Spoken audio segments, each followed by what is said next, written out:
Hello and welcome to our inaugural episode of Monday with the Town Manager. I'm Bradford Raths, and today, making his debut on the show, Ferdinand Town Manager Marc Steczyck. Marc, welcome. Bradford, thanks for having us. We certainly appreciate the opportunity. All right, so let's start out. You guys are getting ready to sell the vacant old police station building. You have a town hall meeting tomorrow, as I understand it. Yeah, we have a special town council meeting tomorrow night at 7 o'clock, and it's we have basically until the 18th to accept final bids on the purchase of the old police station, which is on 5th Street. We have a new police station, which was our old library. It's kind of a convoluted story if you think about it, but they are in their new station. Everything's going well in the new police station, so it's time to get the vacant building off of our hands and into somebody else's hands that could possibly use it better than what we can right now. Because basically right now it would become an extra storage facility for us, and we don't need an extra storage facility, so looking forward to seeing what we have as far as bids are concerned. So let's go over what were the four bids again? The actual bid amounts were anywhere from $20,000, I think, to $56,000. Now, an interesting thing has happened in the past couple of days. The highest bidders, highest two bidders, have actually removed their bids from the process. So we are down right now currently to having one $20,000 approximately dollar bid, which we anticipate one more coming in. So we'll see how it works.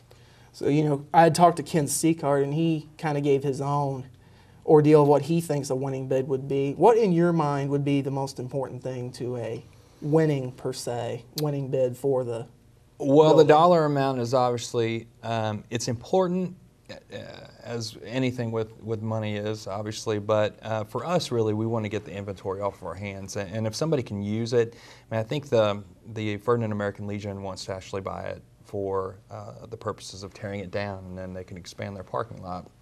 But I think there's another bidder that's also interested in potentially renovating it and putting a restaurant and that type of thing in there. So that kind of thing adds to our economic benefit, and certainly we'd be open to whatever and helping however we can.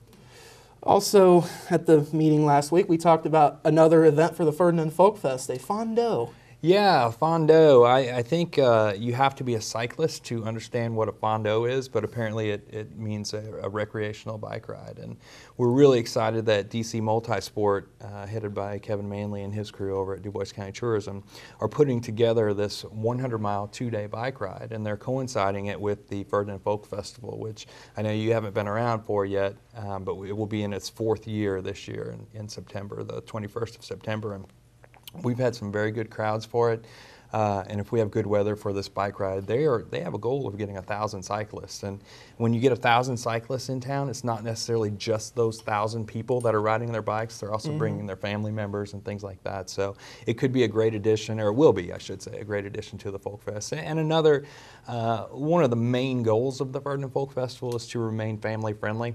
And this is another way of getting the entire family there in a recreational atmosphere, and it's going to be a great thing. It's going to start at the convent actually here in town, and then it will make its way through Spencer County as well and kind of loop through all the municipalities. So they put a lot of work into it, and when they put their heads to something, they certainly have good results. So we're happy to have it associated with our event. Well, that'll be exciting, I'm sure. Bring a lot of new people to the Folk Fest, maybe that haven't been here before. Yeah, absolutely. And one of the interesting things about the Ferdinand Folk Festival is that it draws so much more than just Du Bois County people, Ferdinand, Jasper, and Huntingburg. And it draws from the region. It draws from the tri-state.